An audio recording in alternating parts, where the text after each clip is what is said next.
성경에는 많은 노래들이 나오죠. 대표적인 것이 시편에 나오고요. 시편에는 150개의 노래가 나옵니다. 시편뿐만이 아니라 이곳저곳에 노래들이 많이 나와 있고, 그래서 노래들만 모아서 한번 성경 공부를 하고 그리고 받은 말씀으로 우리가 같이 은혜를 나눠야 되겠다, 그런 생각을 오래전부터 하고 있었습니다. 시편에 있는 내용이 아니라 성경 내에 나와 있는 내용들 중에 자기의 신앙 고백을 했던 그 내용들이 여러 개가 나오거든요. 그 중에 하나가 오늘 본문의 내용입니다. 오늘 본문은 그러니까 드보라와 바락이 전쟁을 마친 다음에 그 전쟁 후에 감사해서 하나님 앞에 부르는 노래거든요. 그 노래의 내용이 무엇인가, 그 내용을 오늘은 나누는 겁니다. 여러분, 만약에 누군가가 시를 쓴다 그러면, 이건 노래는 다 시니까요, 누군가가 만약에 시를 쓴다 그러면 어떻게 쓸까요? 시를 쓸 때 그냥 막 쓰지 않잖아요. 저희도 어렸을 때 시를 써보라 그래서 시를 쓸 때 창으로 뭐 써보기도 하고 풀로 써보기도 하고 책상으로 써보기도 하고 막 그랬는데, 그럼 창에 대해서 막 연구도 하고요, 책상에 대해서 연구하고 막 그랬죠. 여러분, 우리가 알고 있는 시 중에 미당 서정주 선생님이 1950년에 발표한 국화협회사라는 시가 있죠. 미당 서정주 씨가 쓴 국화협회사라는 시는 국화를 보면서 자기의 감정을 노래한 겁니다. 국화가 어떻게 피었나. 그 내용은 이렇습니다. 한 송이의 국화꽃을 피우기 위해 봄부터 소쩍새는 그렇게 울었나 보다.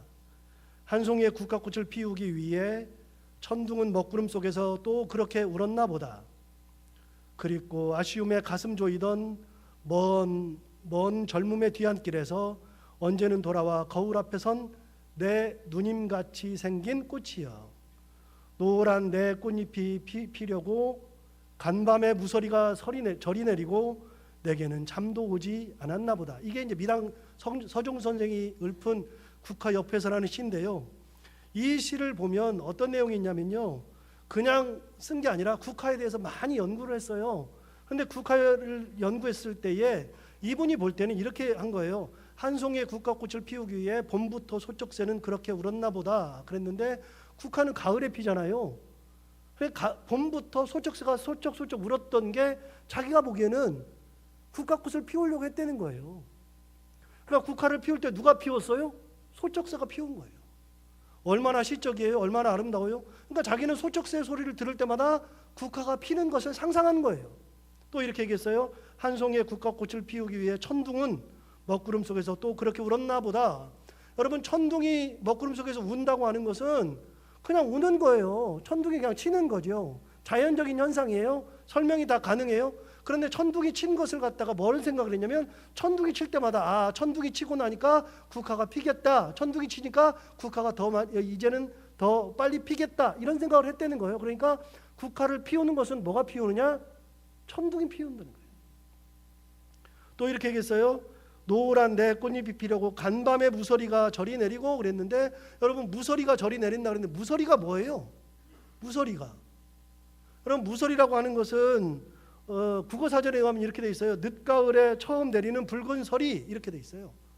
늦가을에 내리는 서리라는 거예요. 늦가을에 서리가 내리는데 그 서리가 간밤에 내렸어요. 간밤에 무서리가 내렸는데, 무서리가 내린 것을 보면서 무서리가 내려서 국화를 피우는 거구나, 이렇게 생각을 했어요. 여러분 보세요. 소쩍새가 울거나 천둥이 치거나 무서리가 내리는 것이 국화랑 무슨 상관이 있어요? 아무것도 없잖아요. 그런데 시인의 눈에는 그 모든 것들이 다 뭘로 보였어요? 국화를 피우는 것으로 보였어요. 하나하나가 국화랑 다 연결이 돼 있어요. 이렇게 국화를 피웠구나, 이게 국화를 피우는 거구나 돼 있어요. 그런데 마지막에 하나를 더 얘기했어요. 노란 내 꽃잎이 피려고 내게는 잠도 오지 않았나 보다 그랬어요. 그냥 무슨 말이에요? 자기가 잠을 못 잤어요. 어저께 잠을 못 잤는데 아침에 보니까 국화꽃이 폈네. 무슨 생각이 들었어요? 내가 잠을 못 잔 게 국화꽃 피려고 하는 거구나, 이렇게 얘기를 했어요. 말이 되는 소리예요? 안 되는 소리예요? 말이 안 되는 소리죠. 말이 안 되는 소리인데 모든 것이 다 국화 한 송이를 피우기 위해서 다 그렇게 이것저것이 다 모여 있다, 그 말이죠. 여러분, 시인의 눈으로 볼 때 국화라고 하는 것이 필 때까지 많은 것들이 작용을 해서 국화가 피는 거죠. 근데 자기가 볼 때도 그렇게 피는 거예요. 대단한 국화가 폈어요. 핀 것을 보니까 소쩍새도 피웠고 천둥도 피웠고 무서리도 피웠고 내가 잠을 못 잔 것도 국화를 피운 것과 관련이 있다, 이렇게 얘기하는 거죠. 여러분, 이게 시예요. 모든 시는 시를 지을 때 시인이 그냥 짓는 게 아니라 거기다 의미를 부여하는 거예요. 하나하나 의미를 다 부여하는 거죠. 여러분, 그런 의미가 다 쌓여서 시가 된다. 자, 그러면 오늘 본문에 나오는 시는 드보라와 바락이 노래 불렀던 시인데, 이 시는 어떻게 나온 거냐? 이 시도 그냥 나오는 게 아니죠. 시인의 어떤 마음이 다 들어가 있는 거니까 드보라와 바락이 어떤 마음으로 시를 지었을까 생각해 보면 답이 나옵니다. 먼저 1절 한번 볼까요? 1절을 보시면, 이날에 드보라와 아비노함의 아들 바락이 노래하여 이르되, 그랬는데 1절은 아직 시가 시작되지 않았어요. 2절부터가 시가 시작인데 하나님에 대한 노래인데 1절은 시가 아닌데 설명이에요. 누가 썼는지 왜 썼는지를 얘기해요. 여기 두 가지의 정보가 나오는데, 첫 번째는 뭐냐면 이날에 드보라와 아비노함의 아들 바락이 노래했다. 그러니까 누가 이 시를 지었느냐? 드보라와 바락이 지었다. 시인의 이 저자가 나왔죠. 두 번째는 뭐가 나오냐면 언제 지었냐면 이날에 지었다는 겁니다. 이날이. 그럼 이날이 뭐예요? 무슨 특별한 날이 있죠. 그 날에 시를 지은 거예요. 예를 들어서 내가 사랑하는 내 아이를 결혼한다. 결혼할 때, 내가 아이 결혼할 때 그 전날 아이에게 편지를 주려면, 결혼식 날 편지를 주려고 생각했다. 그러면 어떻게 해요? 전날 막 쓰죠. 어떤 날? 결혼식 날 주려고. 교회가 무슨 행사가 있어요. 그 행사 때 뭔가를 하려고 그러면 그날 하려고 뭘 막 만들죠. 그 날이 있단 말이에요. 드보라와 바락이 그냥 시를 지은 것이 아니라, 그냥 찬양을 한 것이 아니라 이날 하려고 불렀다. 이 날이 어떤 날이냐? 이 날을 알기 위해서는 사장을 알아야 되는데 보실 게 없습니다. 저를 그냥 보시면 제가 설명을 할 겁니다. 사장에 의하면 드보라가 등장합니다. 드보라가 등장하기 전에 이스라엘 백성들이 하솔이라는 곳에서 통치하는 가나안 땅 가나안의 왕이었던 야빈의 통치를 20년 받았습니다. 무려 20년 동안이나 받았죠. 가나안 왕 야빈이 이스라엘을 20년 동안 속국으로 만들고 통치를 했는데, 이스라엘 백성들이 20년 동안이나 그렇게 압제되어서 사니까 얼마나 힘들어요. 힘드는데 그때 한 여인을 준비했는데 하나님께서 드보라를 준비하셨죠. 드보라를 준비하셨는데 드보라가 이스라엘의 사사가 되니까 이스라엘 사람들이 드보라에게 몰려들어요. 몰려들어서, 원래 사사라고 하는 것은 영어 성경에 의하면 저지스라고 되어 있죠. 저지가 뭐예요? 심판 보는 게 저지거든요. 그래서 옛날 성경, 한문 성경에 뭐라고 그랬냐면 판관기 그랬어요. 판관. 그러니까 사사를 판관이라고 그랬다고요. 뭐예요? 재판해 주는 사람들이 판관이죠. 그러니까 사사는 당시에 소송이 걸려오면 판관해 주고 이렇게 문제를 해결해 주는 사람이 사사였고 지도자였죠. 이스라엘의 사사가 되어서 이스라엘 백성들의 어려움을 해결해 주던 드보라. 그렇게 이스라엘 사람들의 이야기를 듣다 보니까 나라가 가나안의 왕이었던 야빈이라고 하는 사람의 압제에서 너무 힘든 게 느껴지는 거예요. 그래서 이 나라를 독립시켜야 되겠다, 속국에서 벗어나야 되겠다 싶어서 생각을 해보니까 그 당시에 가장 힘이 센 사람이 바락이에요. 그래서 바락을 찾아가요. 바락을 찾아가가지고서 바락한테 제안을 하잖아요. 이렇게 뭐라고 제안하냐면, 내가 야빈을 칠 텐데 네가 나와서, 네가 납달리 지파니까 납달리 지파하고 다른 지파랑 합해서 같이 전쟁하러 가주라. 그러면 우리가 이길 거니까 전쟁하러 가자. 그랬더니 야빈이 뭐라 그러냐면, 가겠다, 하겠다. 조건이 하나 있는데 그 조건이 뭐냐? 우리끼리만 싸우러 가면 안 되고 당신이 반드시 가야 된다. 무슨 말이에요? 드보라가 굉장히 전쟁에도 능했던 것 같아요. 당시 여자 지도자로서는 처음 나오는 여인인데, 그 여인이 많은 사람들의 신망을 받으니까 당신이 같이 전쟁을 하러 가면 나도 가고, 당신이 전쟁 안 가면 나는 안 갑니다. 그랬더니 드보라가 뭐냐면, 내가 같이 갈게. 그래가지고서 전쟁을 하게 되는 겁니다. 그렇게 전쟁은 시작되었고, 이 전쟁에서 야빈의 군대 장관인 시스라가 대패합니다. 가나안의 왕인 야빈의 군대 장관인 시스라가 바락과 전쟁을 했는데 대패합니다. 그래서 대패해가지고서 몰살을 당했는데 살아남은 사람이 아무도 없고 딱 한 사람 살았는데 그게 누구냐면 군대 장관인 시스라만 살았습니다. 그래서 시스라가 어떻게 했느냐, 자기가 타고 있던 병거에서 내려서 걸어가지고 도망하다가 어디를 갔냐면 도착한 곳이 겐사람 헤벨이라고 하는 사람의 집에 갔습니다. 헤벨이라고 하는 사람은 부인이 야엘이라는 부인이 있었는데 거길 딱 갔어요. 거기를 간 이유는 뭐냐면 야빈이라는 왕과 헤벨이라는 사람은 아주 사이가 돈독해요. 그래서 사이가 돈독하니까 내가 여기서 피하면 되겠지. 그래서 그 집을 가니까 헤벨의 아내 야엘이 딱 보니까 알아요. 시스라가 온 걸 알아요.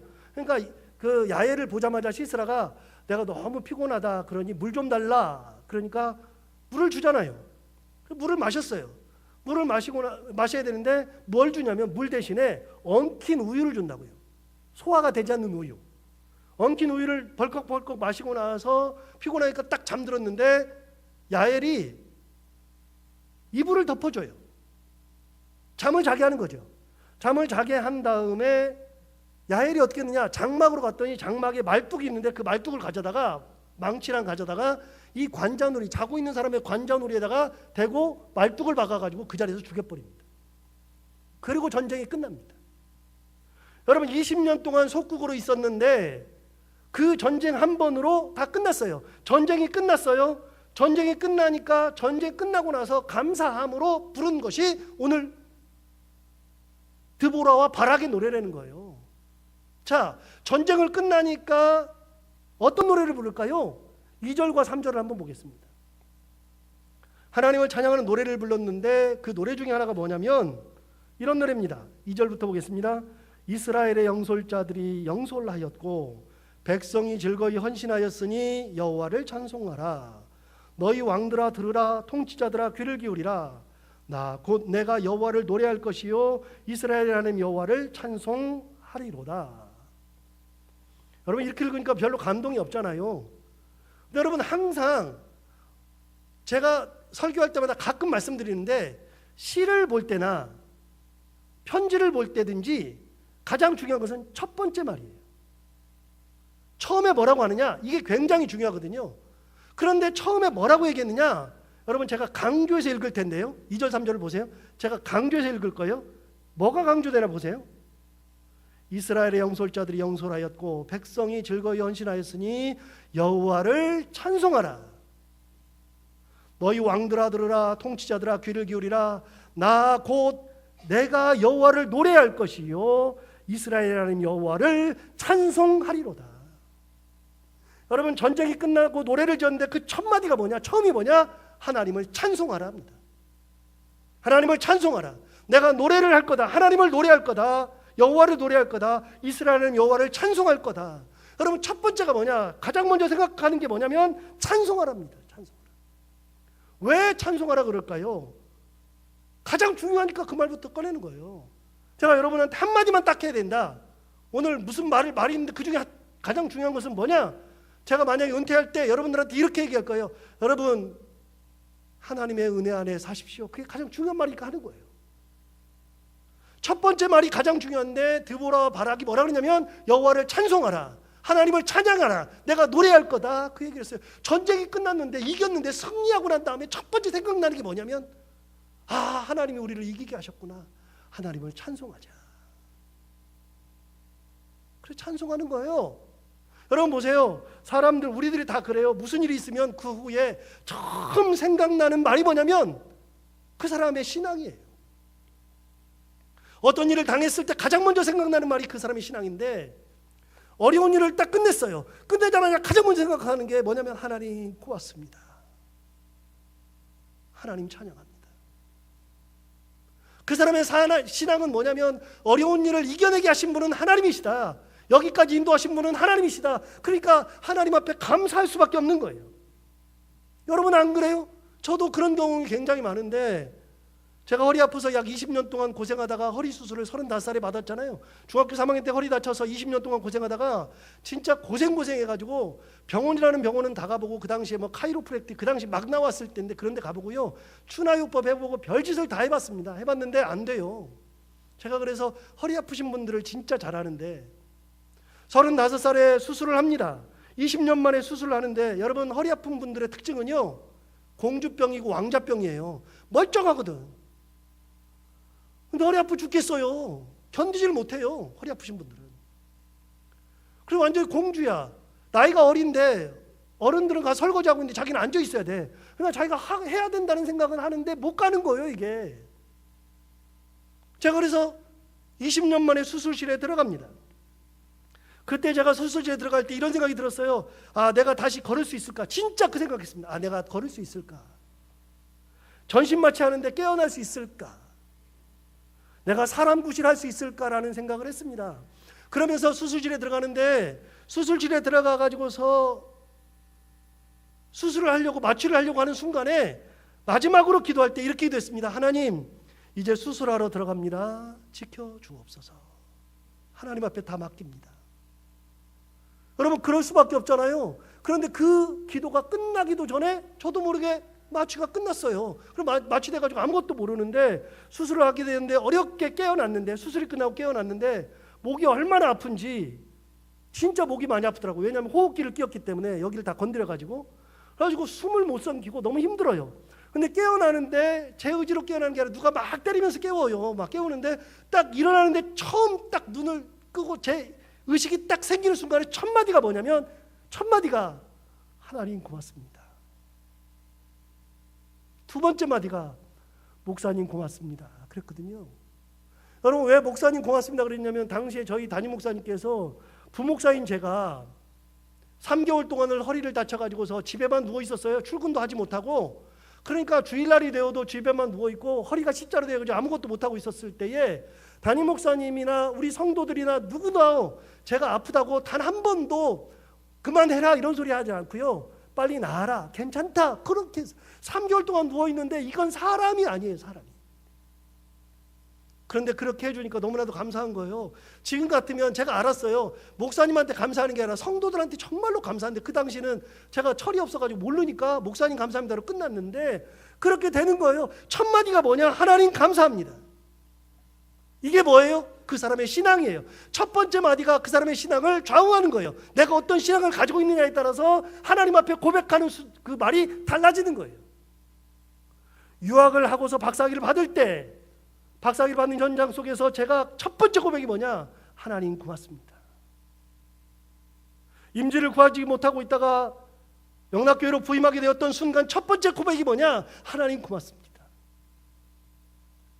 제가 신창교회 담임 목사로 부임이 결정되던 순간에 하나님 앞에 무릎 단정하게 꿇고 하나님 고맙습니다, 이 말부터 시작했습니다. 제가 처음에 주일 출근하는 그날도 하나님 고맙습니다. 저에게 일할 수 있도록 하셔서 고맙습니다. 저에게 귀한 양떼를 주셔서 고맙습니다. 저에게 이런 사명 주셔서 고맙습니다. 하나님 앞에 감사하면서 와서 첫 번째 설교를 했던 기억이 지금도 생생합니다. 더한 거는 그 다음날 새벽 기도를 인도하러 가는데, 첫 번째 새벽 기도죠. 첫 번째 새벽 기도를 인도하려는 그날 제가 일어나면서부터 첫 번째 말이 뭐냐면 하나님 고맙습니다. 여러분 보세요. 이래도 은혜 저래도 은혜, 하나님께서 인도, 이래도 인도 저래도 인도입니다. 삶을 돌이켜보니까 매 순간순간마다 제가 가는 길마다 하나님께서 인도하셨고 함께 하셔서 제가 이 자리에 있는 거니까 그 모든 것에 하나님의 은혜가 있었던 거죠. 뭐라 그래요? 하나님 고맙습니다. 하나님 감사합니다. 여러분, 전쟁을 마쳤어요. 전쟁을 마치고 20년이라는 시간이 흘렀는데 20년 만에 억눌려 있는 그 상태에서 전쟁을 대승을 했는데 그들이 하는 첫 번째 고백이 뭐냐면 하나님을 찬송하라, 여호와를 찬송하라. 그들은 하나님을 찬송하고 싶었어요. 아, 이 승리를 주신 분은 하나님. 그래서 뭐라 그러냐? 3절을 다시 볼까요? 3절 보시면 이렇게 얘기했습니다. 너희 왕들아 들으라, 통치자들아 귀를 기울이라. 누구한테 얘기했어요? 세상 사람들 다 들으라는 겁니다. 전부 다 들어봐라. 하나님께서 우리를 승리하게 하셨다. 하나님을 찬송할 거다. 잘 들어라. 그런 말을 하는 거죠. 하나님께서 인도하셨으니 누구든 내가 찬양하는 소리 다 들어라. 하나님을 영원토록 내가 찬양할 거다. 그런데 여러분, 이렇게 고백할 수 없는 더 큰 이유가 있어요. 하나님께서 승리하게 하셨다? 이걸로는 설명이 안 돼요. 왜냐하면 거기에 하나님께서 승리하게 하신 것이 얼마나 큰지가 성경에 나오거든요. 20년 만의 승리이기도 하지만 결정적으로는 이 전쟁을 승리할 수가 없었는데 승리한 거예요. 8절로 거꾸로 가서 볼까요? 8절을 보시면 이렇게 돼 있어요. 무리가 새 신들을 택하였으므로 그때의 전쟁이 성문에 이르렀으나 이스라엘의 4만 명 중에 방패와 창이 보였던가. 여러분, 전쟁할 때 그 사람들이 몇 명 모였냐면 4만 명 모였다는 겁니다. 이스라엘 백성들이 4만 명 모였는데 놀라운 거 하나 있잖아요. 뭐라 그랬어요? 이스라엘의 4만 명 중에 그냥 뭐라고 돼 있어요? 방패와 창이 보였던가. 무슨 말이에요? 이스라엘 백성들에게 방패와 창이 있다 없다? 없다 그 말이에요. 여러분, 전쟁하는 사람들이 방패와 창을 들어야 되잖아요. 근데 드보라와 바락은 자기가 모은 4만 명이 전쟁할 수 있는 도구를 갖추지 못했어요. 여러분, 그런 사람들이 무슨 전쟁을 하러 가요? 이길 수가 있어요? 불가능하잖아요. 아무것도 가진 게 없어요. 이런 거를 뭐라 그래요? 당나라 군대라 그러잖아요. 오합지졸. 여러분, 왜 당나라 군대라 그래요? 여기서 일반 상식 하나 얻고 가요. 왜 당나라 군대라 그래요? 오합지졸을 보고 우리가 당나라 군대라 그러는데 왜 당나라 군대라 그럴까요? 여러분, 당나라 군대라고 하는 이유는 그것 때문입니다. 중국이라는 나라는 워낙 땅덩어리가 크니까. 지금 중국 그러면 지금 중국을 생각하지만 당대에 1000년 전, 500년 전, 그다음에 2000년 전에는요, 중국이라는 개념이 없었어요. 그냥 수나라, 당나라, 무슨 말갈족, 훈족 이런 것들이 있어서 그 큰 땅덩어리에 부족도 많고 나라도 많고 그러다 보니까요, 여러분, 언어가 말도 없이 많아요. 부족이 다 달라요. 여러분, 지금도 중국은요, 족속이 다 달라요. 100몇 개가 돼요. 중국이라고 하는 큰 땅덩어리에 사는 사람들이 100몇 개예요. 언어는 하나로 통일을 시켰지만, 그래서 여러분, 나라를 만들 때는 가장 먼저 언어부터 통일시켜요. 누가 그랬어요? 나폴레옹이 그랬어요. 나폴레옹이 프랑스를, 지금의 프랑스라고 그러지만 당대의 프랑스가 없었어요. 많은 나라를 하나로 만든 다음에 나폴레옹이 뭐부터 시켰어요? 프랑스어부터 가르쳤다고요. 말이 통하지 않으면 하나의 민족을 만들 수 없어요. 그런데 당시에 중국 사회에서는요, 말들이 너무 많아. 문자도 너무 많아. 그런데 나라는 통일을 시켜놨으니까 그 사람들을 전쟁하러 불렀는데 그 사람들이 전쟁을 할 수 있는 사람들이 아니야. 농사하던 사람도 오고 고기 잡는 사람도 없고 산에서 거기서 화전민도 오고 많은 사람들이 오는데 문자도 안 돼. 말도 통하지 않아. 사람은 엄청나게 모아서 군사를 모았는데 이 사람들이 들고 있는 것을 보니까 갑옷 하나 주고 칼은 줬는데, 그래서 이거 무기는 만들어서 줬는데 말이 통하지 않으니까 앞으로 가 그러면은 딴짓하고 있고 가지도 않고 그래요. 그게 뭐요? 당나라 군대요. 오합지졸. 말이 통하지 않는 거죠. 여러분, 말이 통하지 않는데 무슨 전쟁을 해요? 그러니까 수나라에서 고구려 쳐들어왔을 때 울지문덕 장군이 30만 명을 죽였는데 10명 되지도 않는데 그 수나라 그 살수에서 30만 명을 죽였다고요. 여러분, 양만충 장군이 안시성에서 당나라 군대를 맞았는데 50만 명을 죽였다고요. 그때 당나라군이 어떤 전법을 썼냐면, 안시성이 정복이 안 되니까 안시성에다가 토성을 쌓아가지고 토성으로 이렇게 올라오는 전법을 썼는데 그게 무너졌어요. 그래가지고서 50만 명이 다 죽었어요. 당태종이 그때 왔다가 완전히 죽어서 넘어갔죠. 여러분, 해봐야 안 돼요. 오합지졸은 안 돼요. 그런데 여러분, 이건 너무나 더 심해. 이 사람들은 몇 명 되지도 않아. 4만 명밖에 되지 않는데 그 사람들을 모아놨더니 칼도 없어, 방패도 없어. 뭔 전쟁을 해요? 전쟁할 수 있는 것이 안 돼요. 그러니까 얘기하잖아요. 8절 뒤에 뭐라 그래요? 칼과 방패와 창이 보였던가? 보였어요? 안 보였어요? 없어요. 전쟁할 수 있는 사람들이 아니에요. 그냥 가서 전쟁을 하자는 거거든요. 여러분, 그러면 어떻게 전쟁을 이겨요? 이 사람들 훈련된 사람도 아닌데 창도 없고 방패도 없는데 어떻게 이겨요? 이기는 방법을 4절과 5절에서 설명해 줬다고요. 4절과 5절을 볼까요? 4절과 5절을 보면 이렇게 되어 있습니다. 여호와여, 주께서 세일에서부터 나오시고 에돔 들에서부터 진행하실 때에 땅이 진동하고 하늘에 물을 내리고 구름도 물을 내렸나이다. 산들이 여호와 앞에서 진동하니 저 신의 산도 이스라엘의 하나님 앞에서 진동하였도다. 여러분, 4절에 보면 무슨 단어가 나오냐면 땅이 진동했다. 5절에 보면 뭐라고 돼요? 산들이 여호와 앞에서 진동했다. 신의 산도 이스라엘 하나님 앞에서 진동했다. 여러분, 땅이 진동했다는 게 뭐예요? 지진 났다예요.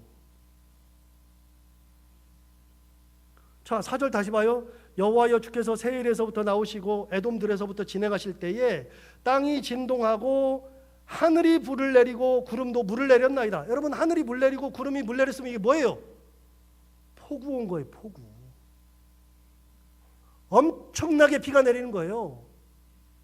여러분, 이 성경을 보면, 사장에 보면 가나안 왕 야빈은 가지고 있는 군사들은 언급하지 않았는데 병거가 900이라 그랬어요. 병거가 900. 말 타고 전쟁을 했어요. 그 사람들은 말 타고 전쟁했는데 그게 900대가 있었단 말이에요. 여러분, 그런 사람들하고 4만 명이 모여 있는데 칼도 없고 창도 없고 방패도 없는 사람들하고 전쟁하면 누가 이겨요? 당연히 가나안 땅 왕의 야빈이 이기죠. 그거는 뭐 물을 보듯 뻔한 거 아니겠어요? 그런데 여러분, 전쟁을 누가 이겼냐면 이스라엘이 이겼단 말이에요. 어떻게 이겼어요? 땅이 진동했다. 뭐가 났다? 지진이 났다. 물을 내렸다. 구름이 물 내렸다. 하늘이 물을 내렸다. 뭐가 왔어요? 폭우가 왔어요. 여러분, 이스라엘 백성들이 한 일이 뭐가 있을까요? 이스라엘 백성들이 한 일이 없어요. 그럼 뭐가 있어요? 하나님께서 싸우신 거예요. 지진이 났어요. 여러분, 지진이 났다는 것은 어떤 의미를 가지고 있냐면 병거가 900대야. 병거가 900대면 이 도로를 따라서 전쟁을 하러 막 병거 900대가 막 달리고 막 와가지고서 막 휘젓고 다니고 그럴 텐데 병거가 900대가 왔는데 지진이 났어요. 어떻게 됐어요? 병거 900대 있는 것이 더 문제야. 아예 도망가기는 병거 탄 사람들이 더 문제예요. 자기가 좋은 거, 자기가 장점인 것이 오히려 단점이 된단 말이에요. 그것이 더 큰 문제가 됐어요. 그러니까 병거를 타고 있는 사람들은 지진이 나니까 싹 다 가라앉았어요. 그런데 놀라운 게 있어요. 이스라엘 백성들 앞에서는 지진이 안 났어요. 그쪽에는 지진이 났는데 이스라엘 백성들은 지진이 나지 않았어요. 여러분, 이게 가능해요? 사람들로서는 불가능하죠. 폭우가 내렸어요. 폭우가 내리는데 폭우가 확 내리니까 지금처럼 폭우가 내리면 아스팔트 길이 아니고 흙길인데 흙길에 폭우가 엄청 내리면 어떻게 돼요? 병거를 타고 가요? 못 가요? 못 가죠. 다 꼬랑에 처박히는 거죠. 한 발짝이라도 가요? 못 가죠. 여러분, 그 가나안 땅의 그 왕이었던 야빈의 군사들, 시스라를 비롯한 군대 장관인 시스라를 비롯한 이 모든 사람들이 전쟁을 해보려고 칼을 뽑지도 못하고 다 죽은 거예요. 보세요. 병거, 훈련된 군인들, 숫자 다 중요합니다. 이게 전쟁할 때는 굉장히 중요합니다. 언제요? 정상적일 때만. 예측 가능할 때만. 예측이 불가능할 때는요. 사람의 힘으로 안 될 때는요. 여러분, 예측이 안 됐어요. 지진을 누가 예측했을까요? 폭우를 누가 예측했을까요? 아무것도 예측한 사람이 없어요. 누구도 예측이 안 되는데, 그런데 하나님께서 지진도 내시고 폭우도 내시더라. 보세요. 왜 하나님을 찬양한다 그럴까요? 드보라와 바락이 왜 하나님을 찬양한다 그럴까요? 승리를 했으니까. 그렇죠. 승리했으니까. 그런데 그 승리는 그냥 승리가 아니야. 우리는 한 게 아무것도 없어. 칼을 들어본 적도 없어. 왜? 칼이 있어야지 들죠. 방패를 들어본 적도 없어. 방패가 있어야지 들죠. 우리가 한 것은 아무것도 없는데 희한하게 쥐들이 오다가 다 죽었네. 어느 순간에 지진에 다 꺼져 죽고요. 폭우에 실려가서 다 죽어. 그래가지고서 할 수 있는 것이 아무것도 없어가지고서 다 죽었어요. 그래서 도망간 사람이 딱 한 명, 시스라만 도망간 거예요. 그런데 그 시스라가 도망갔다가 여인한테 관자놀이 말뚝 박혀가지고 죽은 사람이 시스라예요. 몰살을 당해서 딱 한 사람 살았는데 그 한 사람도 여인한테 관자놀이 박혀서 죽은 거죠. 누가 했어요? 하나님이 하셨죠. 하나님께서 이 모든 것을 다 하셨죠. 내가 할 수 있는 것은 아무것도 없었어요. 하나님께서 처음부터 끝까지 다 한 거죠. 여러분, 지난 봄에 우리나라 고성에서 또 산불이 났는데 산불 났을 때 할 수 있는 게 뭐 있을까요? 여러분, 산불 났을 때 할 수 있는 게 별로 없어요. 사람이 예측 가능한 것만 대처할 수 있고요. 능력으로 가능한 것만 대처할 수 있는 거예요. 능력이 안 되면 아무것도 못해요. 여러분, 제가 능력이 많아가지고 할 수 있는 게 굉장히 많지만 만약에 우리가 예배를 끝나고 가는데 교회만 남기고 다 꺼졌다. 5m짜리로 다 꺼져가지고서 교회를 벗어날 수 없다. 제가 뭘 해줘요? 아무것도 못해요. 집안에 일이 있었는데 제가 제 아이를 보호하기 위해서 열심히 노력했어요. 이 아이의 미래를 위해서 열심히 노력했어요. 그런데 제가 생각하지도 못한 일들이 일어나요. 어떻게 해요? 아무것도 안 돼요. 사람은 자기 능력 안에서만 할 수 있어요. 예측 가능한 것만 대처할 수 있어요. 그런데 이거는 예측 가능하지가 않아요. 아무것도 할 수가 없죠. 뭐라 그래요? 여호와를 찬송하라. 하나님이 다 하셨다. 하나님이 은혜를 주셨다. 그렇게 얘기하는 거죠. 그런데 여러분, 여호와를 찬송하라고 하는 것에서 한 가지 더 봐야 될 게 있습니다. 여러분, 9절을 한번 보세요. 9절을 보시면 이렇게 돼 있어요. 내 마음이 이스라엘의 방백을 사모함은 그들이 백성 중에서 즐거이 헌신하였으니 여호와를 찬송하라. 또 나왔어요. 또 여호와를 찬송하라가 나왔는데, 그런데 그게 아니라 그 앞을 볼 거예요. 내 마음이 이스라엘 방백을 사모함은 그들이 백성 중에서 즐거이 헌신했다. 여러분, 백성들이 뭐 했다고요? 헌신했어요. 어떻게 헌신? 즐겁게. 이게 말이 안 되는 거예요. 2절도 볼까요? 똑같은 말이 나오거든요. 2절에도. 2절에 보면 이렇게 나옵니다. 이스라엘의 영솔자들이 영솔하였고 백성이 즐거이 헌신하였으니 여호와를 찬송하라. 여러분, 하나님을 찬송하는데 앞에 꼭 뭐가 나오냐면 백성이 즐겁게 헌신했대요. 이게 왜 나올까요? 여러분 보세요. 만약에 우리가 그 당시 상황으로 가서 여러분들한테 자, 전쟁하러 나가자. 칼도 안 줘. 방패도 없어. 전쟁하러 나가자 그러면 누가 따라 나와요? 여러분, 따라 나와요? 제가 말하면 따라 나와요? 안 따라 나오죠. 안 따라 나오죠. 안 따라 나오는 거예요. 그런데 영솔자들이 영솔했다. 그 말은 뭐예요? 지도자들이 한 마음이 돼서 싸워보자. 그렇게 하고 있고, 백성들은 뭐 했어요? 그래, 우리 한번 해보자. 왜 가능해요? 이 모든 것에 대한 답은 없는데, 이 답을 성경에서 뭐라고 하냐면 여호와를 찬송하라에다가 답을 줬어요. 여호와를 찬송하라고 뭐예요? 하나님께서 그들의 마음을 헌신할 수 있도록 바꿔주신 거예요. 불가능해.